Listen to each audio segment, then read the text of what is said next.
So Marquez, I heard you refer to yourself as an octopus. Yeah.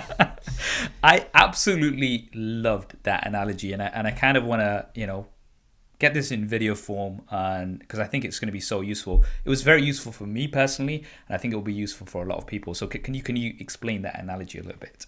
Sure. So we were talking earlier about like what is our job as a YouTube tech reviewer.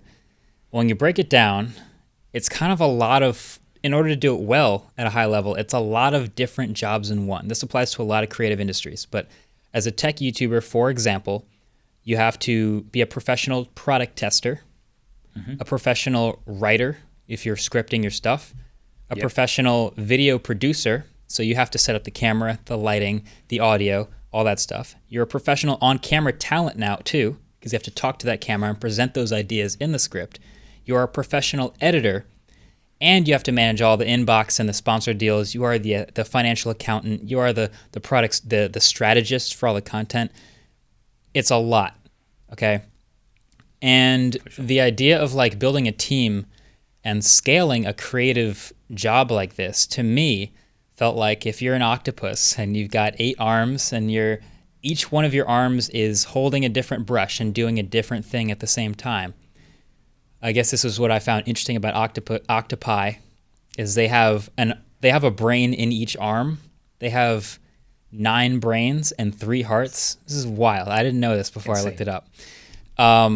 And so to me, hiring an editor, for example, feels like chopping off the editing arm, handing it to someone who's really good, and letting them teach that brain and that arm to do more than it ever could with you trying to focus on everything at once. And so this sort of strategy of like using your expertise and communicating and training that person to do better with that arm than you ever could with the same vision is the challenge. But an octopus, like I mentioned, has 3 hearts, and it feels like the challenge sometimes is chopping off something, handing it to someone, realizing that's actually pretty core and integral to what this creative thing is. The vision. Sometimes if you're a YouTuber, it's the edit or it's the product review itself, and you can't quite chop that off. That's one of your hearts, and you kind of have to keep in mind what those core things are and what those arms are that you can attach to others and let them grow with. So that was my analogy. I don't know if it's a perfect analogy, but I just find octopi fascinating, and I think that worked a little bit on Twitter. I hope you enjoyed that clip. If you want to hear the full podcast episode, then that will be linked down below. And if you want to see more clips like this, then be sure to subscribe and hit that bell icon so you don't miss them. Thanks for watching. This is Saf on SuperSaf Speaks, and I'll see you next time.